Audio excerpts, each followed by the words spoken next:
Hey, salut la gang, c'est JP pour l'école du jeu et aujourd'hui, on continue l'exploration de mon top 100 des meilleurs jeux sur la planète. Aujourd'hui, on s'attaque au top 20.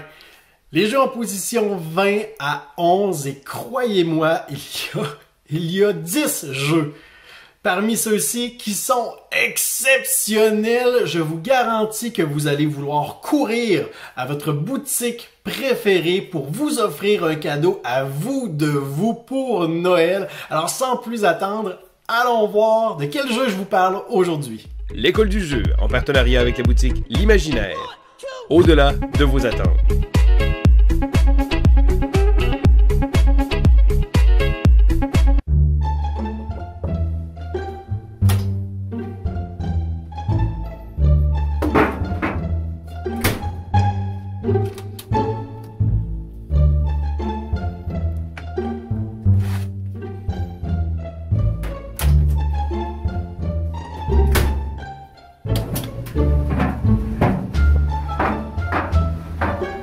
En position numéro 20, je vous parle d'Elysium, un jeu de 2015 pour 2 à 4 joueurs d'une durée d'environ 60 minutes et je dirais que la durée de jeu indiquée ici est plutôt exacte, même que dans une configuration à 2 joueurs habitués, il serait facilement possible de passer à travers une partie sous la barre des 60 minutes. Donc, dans Elysium, on est dans une thématique un peu là, de la Grèce antique et on devra essayer de recruter des cartes, c'est principalement un jeu de cartes, pour bâtir notre propre panthéon. Et ce que j'aime énormément, c'est qu'à chaque partie, on va récupérer 5 decks de cartes différents. Donc, dans le jeu de base, je crois qu'il existe 8 divinités différentes, Artémis, Apollon, Héphaïstos, Arès, Hadès, etc.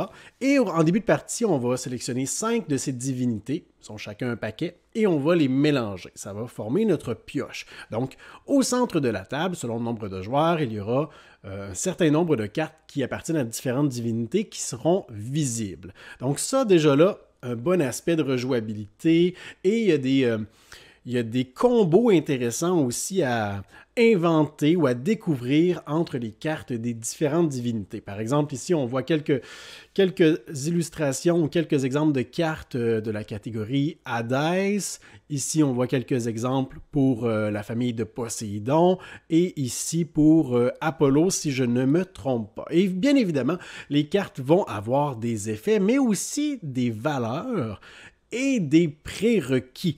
Alors, pour récupérer une carte qui est au centre de la table, on a ces piliers de couleurs avec des symboles aussi sur notre petit plateau de jeu. Et lorsqu'on veut recruter une carte, par exemple la colère divine juste ici, on doit avoir en notre possession le pilier rouge. C'est le prérequis.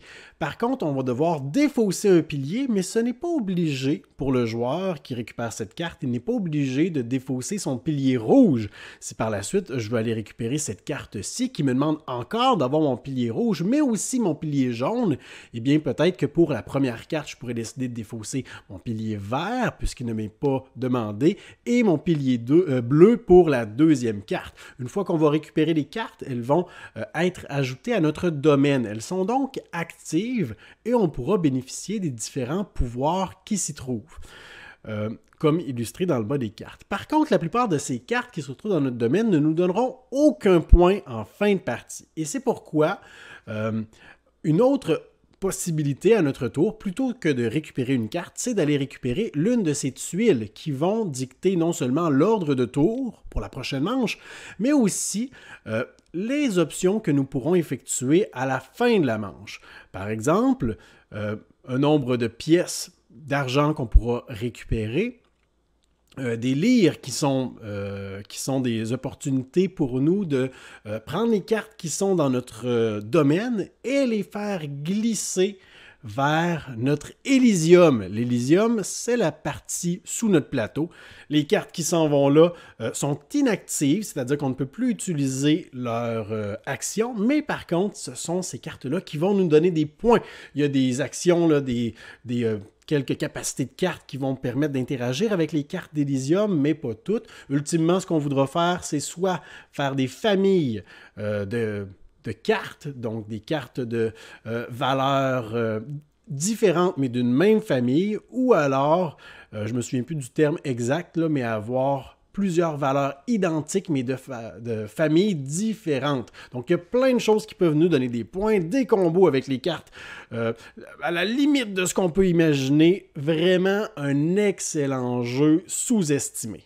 On enchaîne en position 19 avec un jeu que Vince m'a fait découvrir. En fait, aujourd'hui, tout le monde connaît ce jeu, mais c'est Vince qui avait joué en premier sur la chaîne et il y avait vraiment une grande appréciation de ce jeu que j'ai par la suite essayé suite à sa vidéo qu'il avait fait sur excellente vidéo en passant sur ce titre, et c'est L'Île au Trésor, un jeu de 2018 pour 2 à 5 joueurs, durée d'environ 45 minutes. Je dirais que j'ai fait peu de parties en 45 minutes, peut-être plus 60 minutes.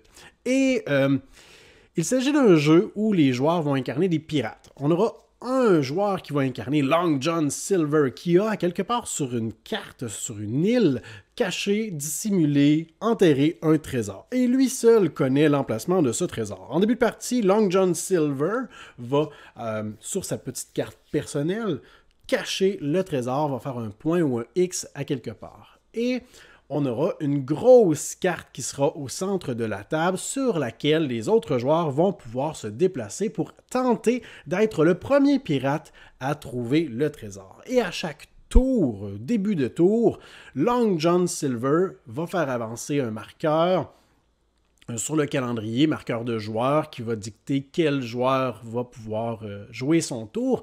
Et sur certains de ses emplacements, il va pouvoir récupérer des cartes qui lui permettront qui vont plutôt l'obliger éventuellement à donner des indices aux autres joueurs sur l'emplacement du trésor. Donc une fois de temps en temps, lorsqu'on avance sur la petite piste du calendrier, Long John Silver doit donner un indice sur l'emplacement du trésor à tous les joueurs. Il va devoir choisir une carte parmi celles qu'il a en main, va devoir la jouer, la lire à voix haute, et ces cartes-là vont donner des emplacements ou des restrictions ou des précisions sur l'emplacement du trésor. Par exemple, le trésor ne se situe pas à moins de 6 km du volcan.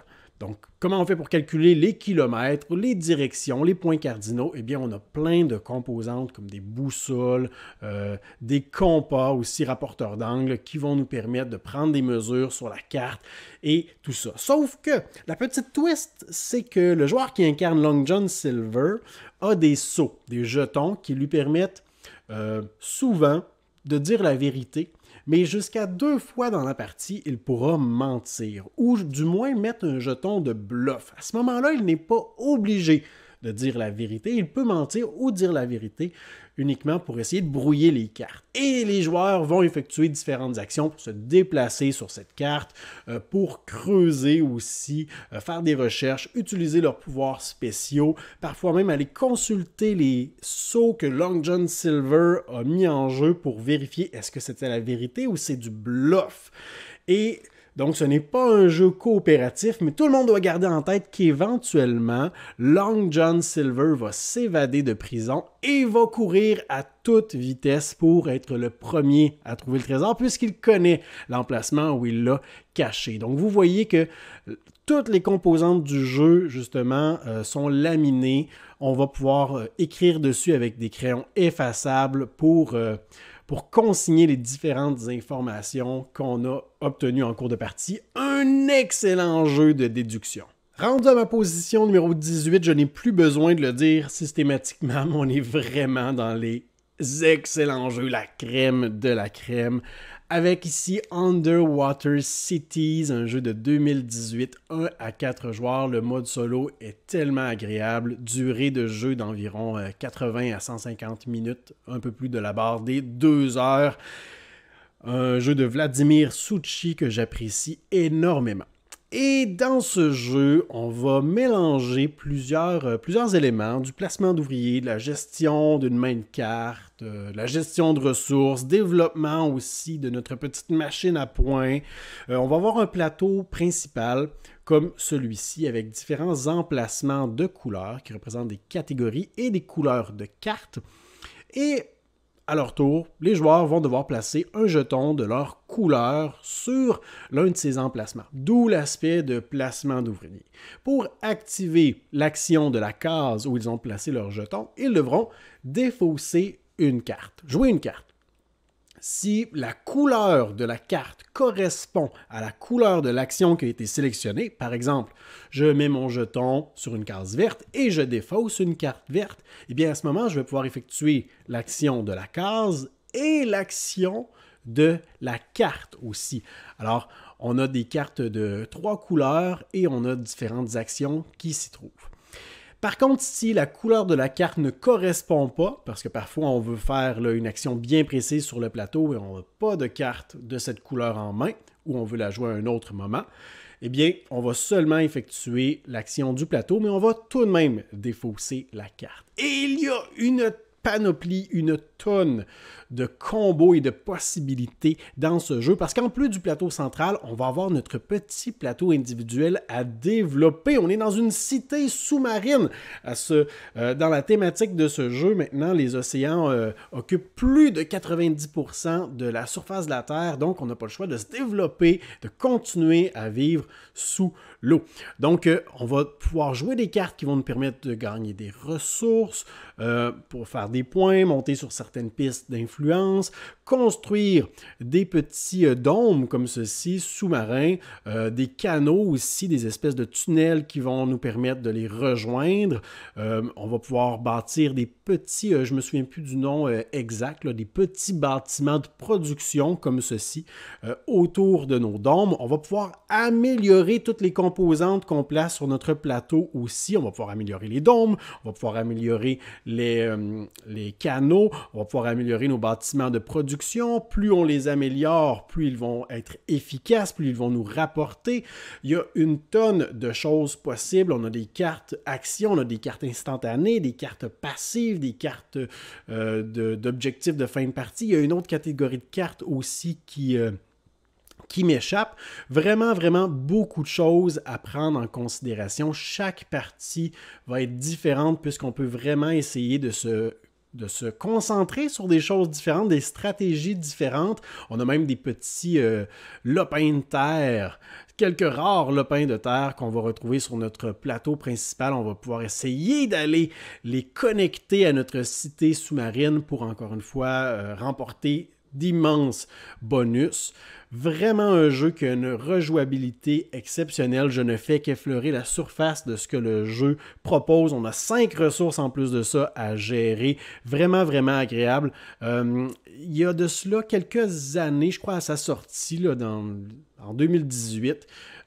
C'est la dernière partie que j'ai fait en solitaire et je crois que je vais essayer de profiter du temps des fêtes pour me refaire une partie en solo d'Underwater City. C'est tellement bon. En position numéro 17, un jeu qui est souvent comparé à Underwater Cities dans sa façon de jouer des cartes pour obtenir des actions, c'est Terraforming Mars, un jeu de 2016, 1 à 5 joueurs, durée d'environ 120 minutes. J'y ai d'ailleurs joué récemment 2 parties en solitaire, ça faisait longtemps et ça m'a rappelé à quel point ce jeu est délicieux et exceptionnel.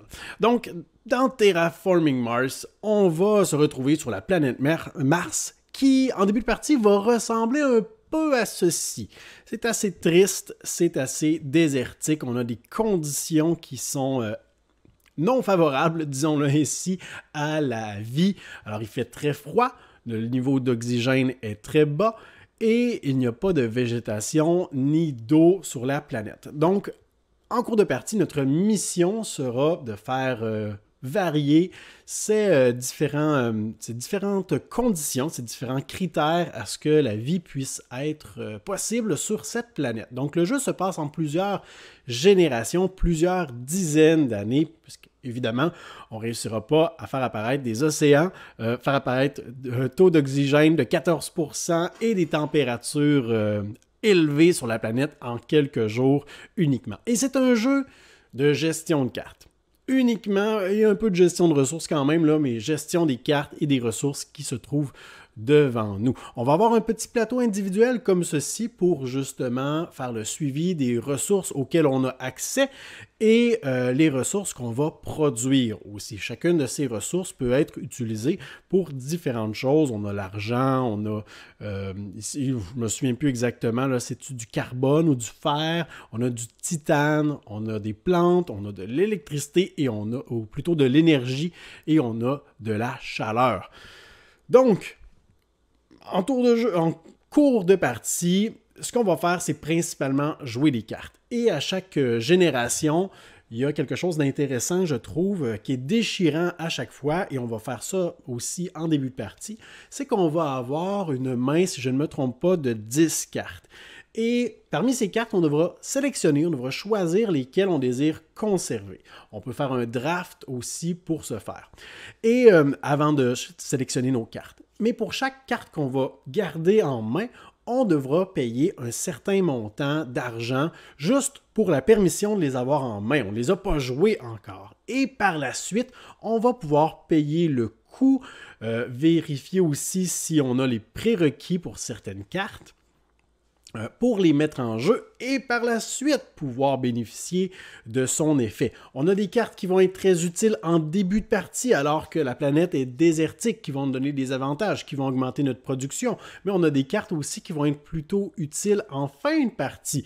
Par exemple, pour développer, il y a des cartes qui nous permettent, je ne sais pas si j'ai un exemple ici, là, il y a des cartes qui nous permettent de développer des micro-organismes. Mais pour cela, eh bien, on va devoir avoir un minimum peut-être de température atteint ou un maximum aussi, tout dépendant. Là, vous voyez, il y a plusieurs catégories de cartes.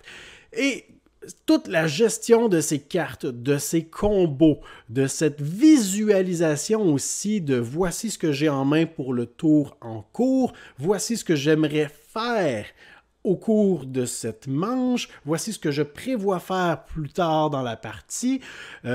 Vraiment, un jeu qui va nous amener à nous creuser la tête et à essayer de voir ce qui s'en vient. Et il existe donc des versions du jeu qui sont de luxe, si on veut. Là. Je crois que récemment, il est sorti la Big Box avec des composantes qui sont encore plus jolies que celle-ci. Là. Ça ici, ça a été imprimé en 3 dimensions ou fabriqué par un joueur. C'est une version homemade, fait par soi-même, mais il existe donc des améliorations des composantes pour les bâtiments parce que sinon, c'est seulement des tuiles comme celle-ci qu'on va mettre en jeu et sur lesquelles on va placer des petits cubes. Mais comme je le disais, un jeu vraiment surprenant. La gestion des cartes, c'est au cœur du jeu. En plus, il y a plein d'extensions possibles pour renouveler et bonifier l'expérience. Oh là là, je me rends compte que je parle beaucoup trop à ce stade. Vous serez encore ici demain matin à m'écouter parler de mes meilleurs jeux, de mes jeux préférés. Alors, je vous propose qu'on accélère un peu plus pour les prochains titres. En position numéro 16, je crois qu'on est rendu Architecte du Royaume de l'Ouest, un jeu de 2018, 1 à 5 joueurs, durée de 60 à 80 minutes. Jeu de M. Shem Phillips et S.J. McDonald, 2 auteurs que j'aime bien dans la trilogie des Royaumes de l'Ouest, qui était franchement une excellente trilogie avec les architectes, avec les vicomtes du Royaume de l'Ouest et avec les paladins aussi. Donc vraiment une excellente trilogie, mais mon titre préféré de celle-ci, c'est Architecte, un jeu de placement d'ouvriers avec de la gestion de cartes aussi, on pourrait le dire ainsi, et gestion de ressources, beaucoup également. Donc, et avec une petite twist, et c'est vraiment pour ça que le jeu se trouve aussi haut dans mon top, une petite twist au jeu de placement d'ouvriers où on peut attaquer, si on veut, les autres ou limiter les autres. Je reviens dans quelques instants. Donc, ultimement, dans Architect, ce qu'on va essayer de faire, c'est de prendre un de nos ouvriers et de le mettre dans l'un des cercles ou des emplacements du plateau central et effectuer l'action de ce lieu. Bon, je suppose que vous êtes familier tout de même avec le principe de placement d'ouvriers. Chacun de ces emplacements va nous permettre là, d'effectuer différentes actions, que ce soit de récupérer des ressources comme du bois, des pierres, que ce soit de récupérer de l'argent, que ce soit de récupérer des cartes, que ce soit d'interagir avec le marché noir, de faire des échanges, etc. La première petite twist, c'est que bien qu'on va placer un ouvrier à la fois à notre tour, les ouvriers vont rester dans ces emplacements jusqu'à ce qu'on effectue une action qui nous permette de les récupérer. Et plus on aura d'ouvriers accumulés dans un endroit, plus notre action va être forte. Donc, par exemple, si je prends un exemple facile, là, un emplacement qui me permettrait de récupérer du bois en forêt, eh bien, pour un ouvrier placé, je vais pouvoir produire un bois. Mais lorsque je vais placer un deuxième ouvrier, eh bien, pour tous les ouvriers supplémentaires, je pourrais récupérer un bois de plus ou quelque chose comme ça. Parfois, pour l'or, il nous faut, c'est par tranche de 2 ouvriers supplémentaires qu'on va pouvoir récupérer un lingot d'or supplémentaire. Donc, vous voyez qu'il y a une espèce de crescendo aux actions, ou plutôt au potentiel de puissance des actions, plus on a d'ouvriers accumulés au même endroit. Évidemment, un de mes adversaires pourrait voir qu'éventuellement, j'ai beaucoup d'ouvriers accumulés dans un endroit et que ça s'en vient vraiment puissant, mes activations. Il pourrait donc envoyer l'un de ses ouvriers pour aller pister les gardes de la ville pour dire, bon, il y a quelque chose de louche qui se trame près de la mine d'or, il y a plusieurs gens qui sont rassemblés, vous devriez aller investiguer. Et c'est là où est-ce que les ouvriers de mon adversaire peuvent être envoyés en prison. Alors, on a une prison ici, et moi, ou mon adversaire plutôt, pour avoir donné ces informations aux autorités locales, va récupérer des récompenses, souvent des pièces d'or. Et là, moi, une fois que mes ouvriers sont en prison, ça ne fait pas mon affaire, je veux aller les récupérer, je vais devoir effectuer une action pour aller les libérer, payer la rançon aussi pour les faire sortir de prison. Juste ça, l'aspect d'interaction avec la prison, l'accumulation des ouvriers sur le plateau, c'est vraiment génial comme mécanisme de jeu.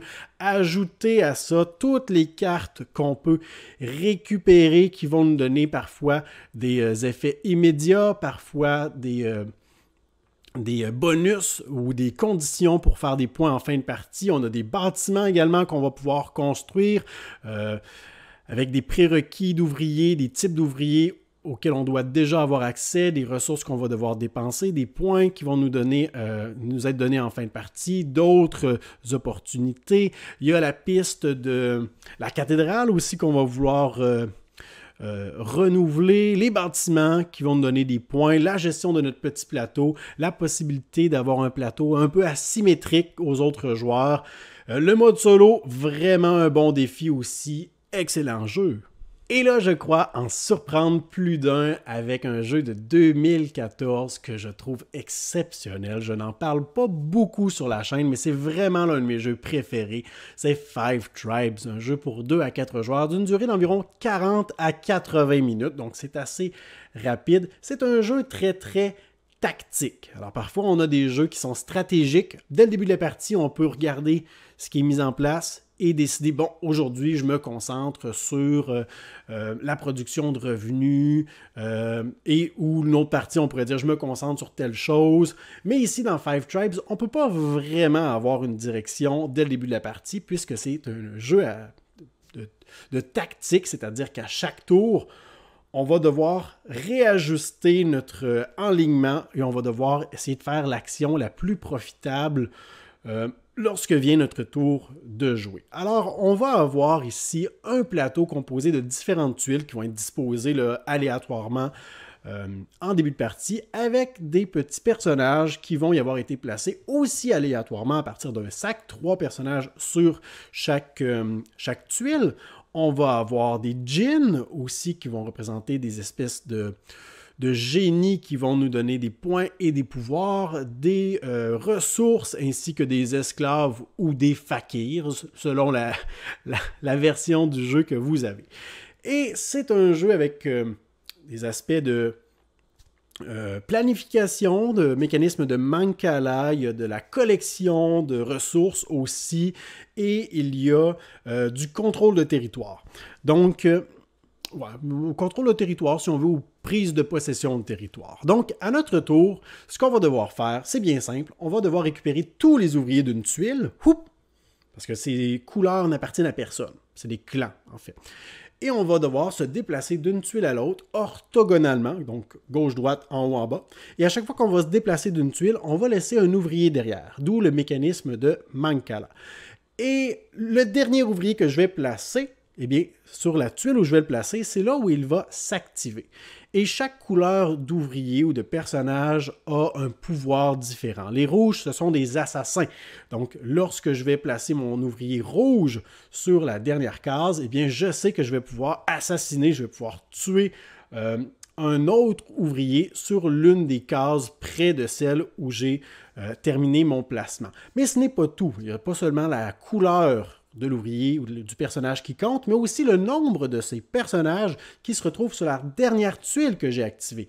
Plus il y aura de personnages sur cette tuile, plus mon action sera puissante. On a des ouvriers qui nous permettent de récupérer des ressources ou des pièces d'or. Donc, si par exemple, l'ouvrier bleu, je crois, est celui qui me permet de récupérer des pièces d'or, eh bien, si le dernier ouvrier que je pose sur cette tuile, il y a déjà 2 ouvriers de cette couleur qui se trouvent, 2 personnages bleus, et que je place le 3e, eh bien, je vais pouvoir récupérer beaucoup plus de pièces d'or que si j'en avais placé seulement qu'un.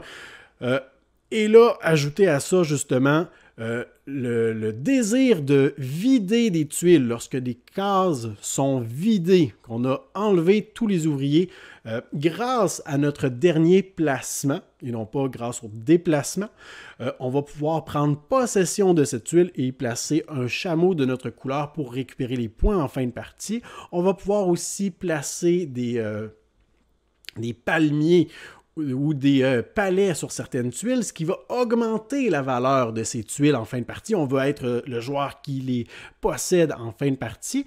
Mais en plus, on va pouvoir aussi, tantôt je vous parlais des déplacements de personnages sur la tuile où on termine notre placement, on va activer le pouvoir du personnage en question selon sa couleur, mais il y a aussi des actions qui sont liées aux tuiles. Par exemple, si je termine mon déplacement sur cette tuile-ci, je vais pouvoir ajouter un palmier. Sur cette tuile-ci, je vais pouvoir aller acheter des ingrédients, des ressources au marché. Si je termine sur cette tuile-ci, je vais pouvoir défausser des ouvriers blancs que j'ai accumulés devant moi pour aller recruter des djinns. Les djinns me donnent des super pouvoirs et des points aussi, des petits changements aux règles habituelles. Il y a les ressources aussi qu'on va pouvoir récupérer qui, en fin de partie, vont nous donner un paquet de points selon les différentes collections de cartes différentes qu'on a réussi à récupérer. Les cartes, selon leur type, vont être de plus en plus rares ou de plus en plus communes.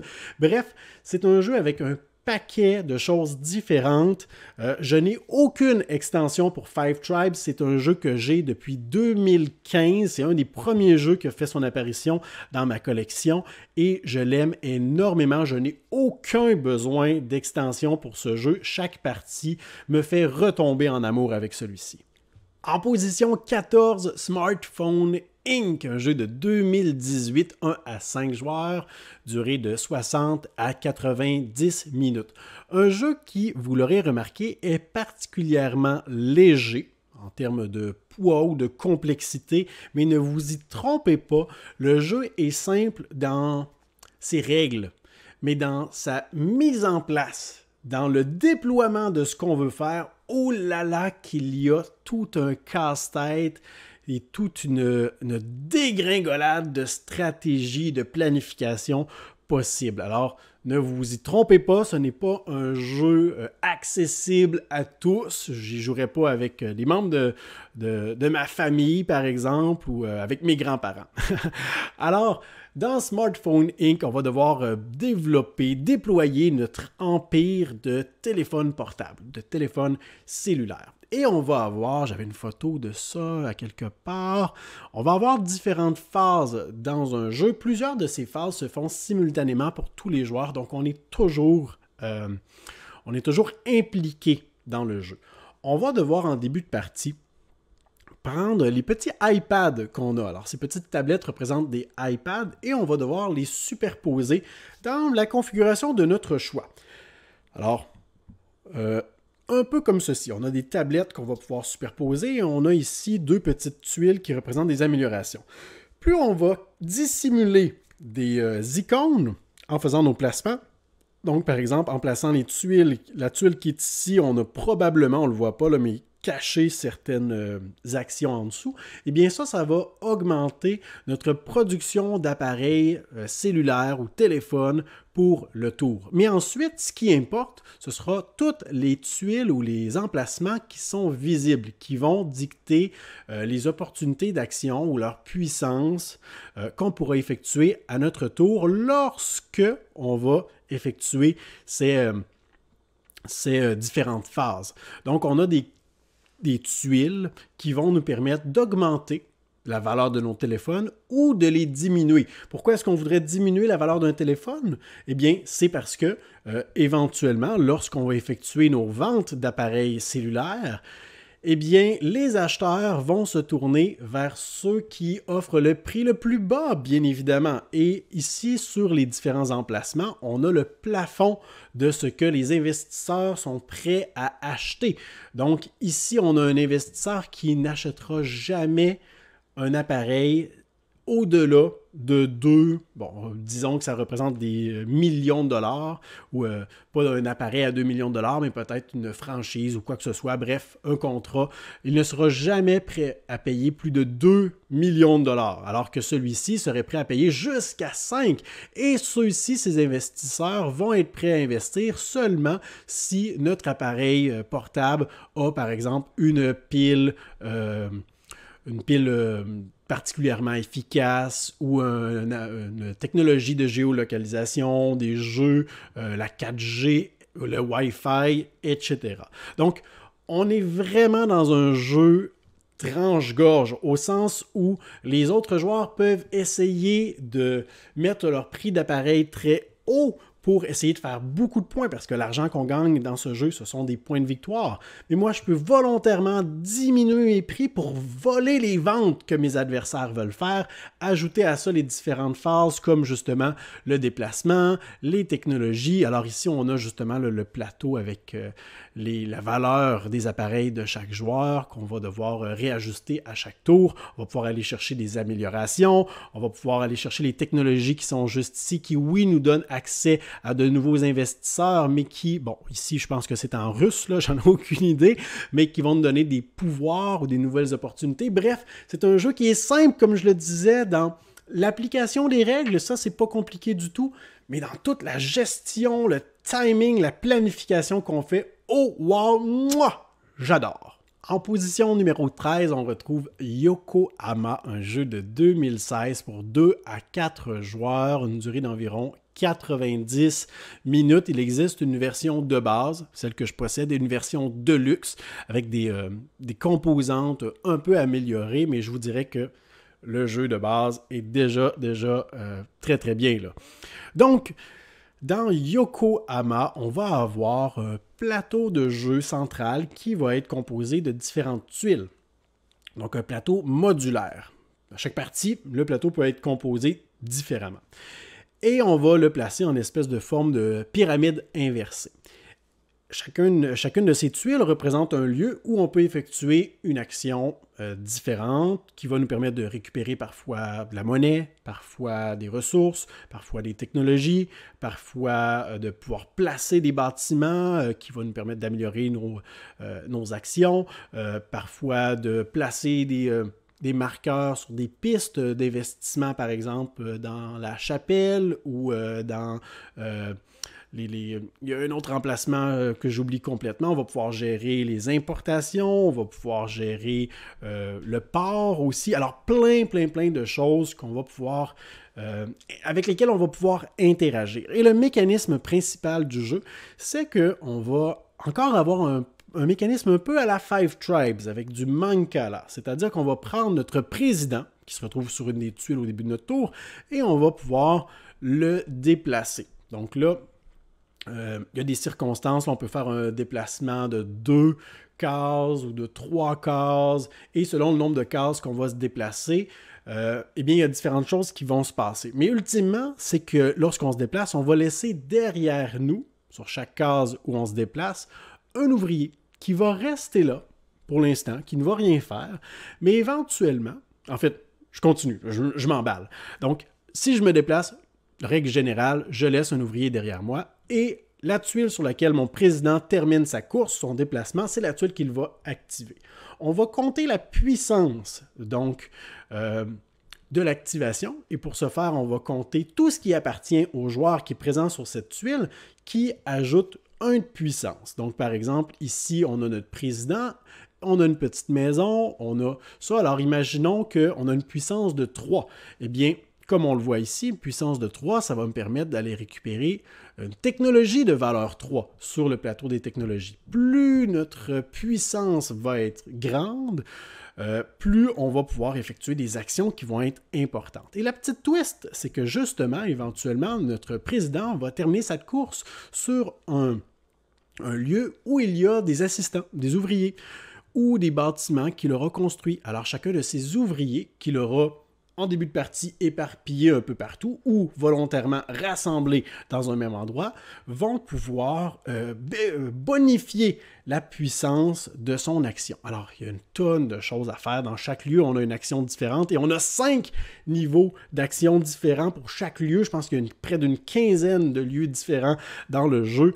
On va avoir notre petit plateau personnel qu'on va pouvoir développer aussi. Oh, c'est pas celui-là, celui-ci. Donc, un petit plateau personnel qu'on va pouvoir développer avec les assistants qui s'y trouvent. On va pouvoir déployer des petites maisons aussi qui vont nous permettre, lorsqu'on les met en jeu, de récupérer des avantages ou des points, mais aussi qui vont augmenter notre puissance d'action à chaque fois qu'on va y déplacer notre président à partir de ce moment. Il y a des comptoirs de traite aussi là, qui sont beaucoup plus puissants et un seul de ces comptoirs peut être placé dans chaque lieu. Bref, une tonne de choses. Les cartes technologies qui nous permettent là, d'aller avoir des pouvoirs spéciaux, l'allégeance, si on veut, ou pas l'allégeance, mais plutôt l'origine ou la nationalité des cartes qu'on va récupérer vont nous donner des points en fin de partie aussi. Il y a les cartes de contrat. Bref, vraiment un jeu stratégique avec une tonne de possibilités différentes. Chaque partie est un investissement, est une expérience en soi. J'aime beaucoup Yokohama. En position numéro 12, à la gloire d'Odin. Un jeu de 2016, un gros jeu de 2016 pour 1 à 4 joueurs, durée de 30 à 120 minutes. Quand on parle de 30 minutes, on parle d'une partie très rapide en solitaire. Un jeu qui est assez lourd et vous allez comprendre pourquoi. C'est un jeu principalement de placement d'ouvriers. Mais là, vous allez dire, bah, placement d'ouvriers, j'en ai vu d'autres. Eh bien, ici, on est dans un placement d'ouvriers avec près d'une... Si je ne me trompe pas, c'est près d'une quarantaine ou peut-être même plus d'emplacements activables disponibles. Je dis 40, mais dans ma tête, on dirait que c'est 60 en réalité. Là. Je ne me souviens pas exactement. On pourrait les compter. Si vous voulez, mettez la vidéo sur pause, comptez le nombre d'emplacements. Alors, chacun de ces emplacements est une action différente. Alors, à notre tour, on va devoir prendre un certain nombre d'ouvriers et les placer sur l'une de ces actions. Alors oui, c'est un... Et là, vous avez pratiquement là, le cœur du jeu, placement d'ouvriers. On prend un nombre d'ouvriers, on les place sur l'action et on fait ce que l'action nous dit. Mais on va avoir des catégories d'actions. Alors, on va avoir des actions qui vont nous permettre de défricher la forêt pour augmenter notre territoire ou pour aller récupérer des ressources dans la montagne. On va avoir des actions qui vont nous permettre de dépenser du bois pour construire des navires de plus en plus puissants. On a des actions qui vont nous permettre d'aller faire de la chasse à la baleine pour récupérer différentes ressources, pour aller faire de la traque en forêt, pour faire de l'élevage, pour faire de l'abattage, pour faire... Il y a une tonne de choses à faire, de l'agriculture, du pillage aussi, de l'exploration en bateau.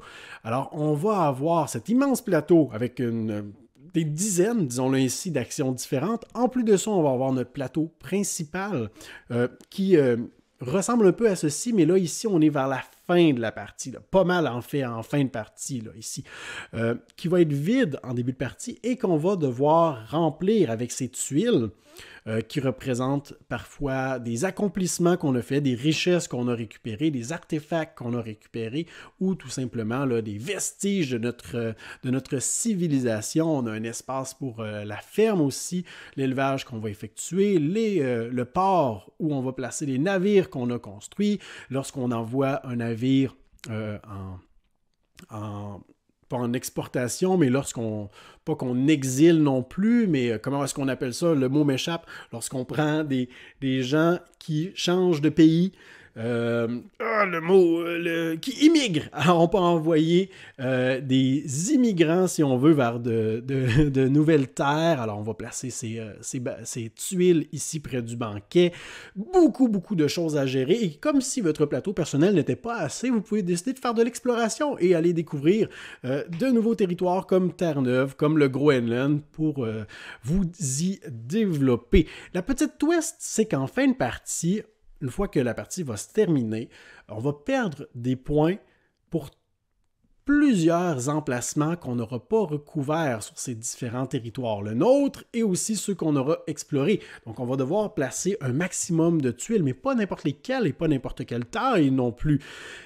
Ajoutez à ça le banquet, où au début ou à la fin, je ne me souviens plus là, de chaque manche, on va devoir nourrir notre village en leur proposant un régime varié. Alors, on a des restrictions pour la nourriture qu'on peut placer dans le banquet. Par exemple, les tuiles oranges ne peuvent pas se toucher. On va pouvoir les alterner avec des tuiles rouges ou avec de l'argent pour s'acheter justement de la nourriture.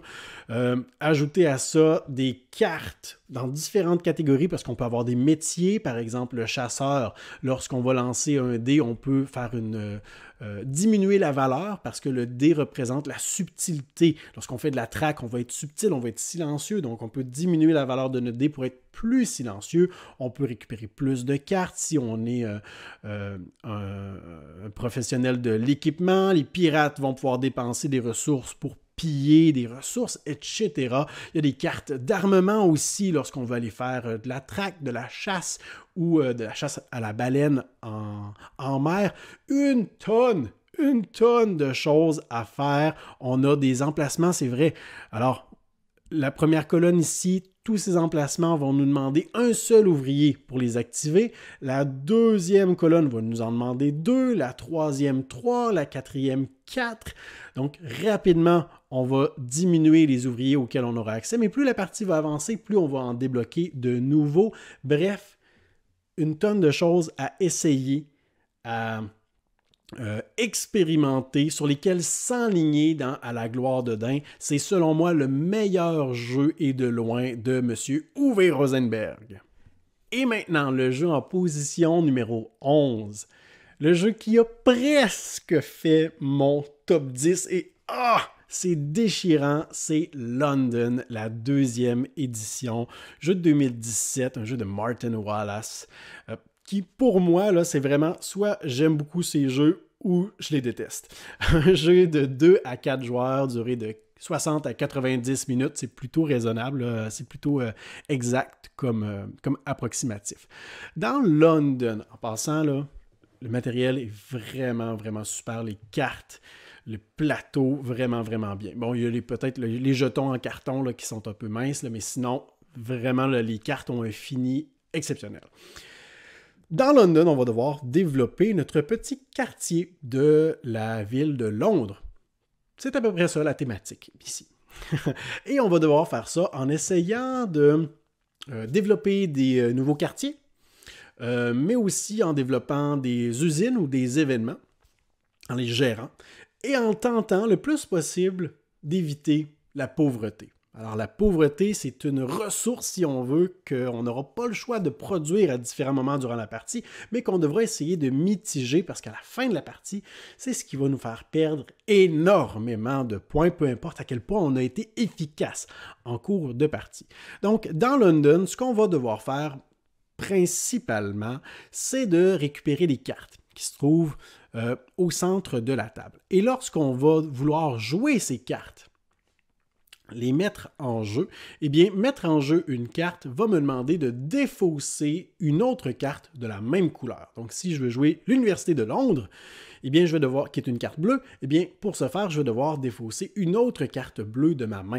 Et ça, c'est déchirant à chaque fois parce que je vous le dis, toutes les cartes de London sont exceptionnelles. Toutes les cartes de London, on veut les garder, on veut faire quelque chose avec ça, on va les utiliser. Elles ont toutes quelque chose de différent et de bénéfique à différents moments de la partie. Donc, on a des choix à faire à chaque action pratiquement qu'on fait. Ça, c'est déjà là, c'est très engageant, comme vous le constatez dans mon timbre de voix. Et lorsqu'on va placer une carte en jeu, et ça, vraiment, ce jeu-là, là, je l'aime énormément. On va devoir décider, est-ce que je commence une nouvelle pile avec cette carte ou je la mets par-dessus une pile que j'ai déjà devant moi. Chacune de ces piles va représenter des quartiers, si on veut, ou des secteurs de notre petite partie de la ville. Donc, on a intérêt à développer plusieurs paquets, plusieurs decks, si on veut, là, plusieurs piles de cartes, plusieurs secteurs dans notre partie de la ville. Parce qu'une des actions qu'on fera éventuellement, c'est qu'on va activer tous les paquets, toutes les cartes qui sont visibles sur... devant notre espace de jeu. Et parfois, ces cartes vont avoir à leur gauche, c'est pas le cas ici, est-ce qu'on le voit? Ah, ici. Parfois, ces cartes vont avoir évidemment là, je ne le vois plus, mais vont avoir un coût, si on veut, à gauche ici. Alors, on a les emplacements pour la production. Donc, par exemple, ici, je vais devoir défausser, je pense que c'est une pièce ou 3 pièces d'argent pour récupérer 5 points.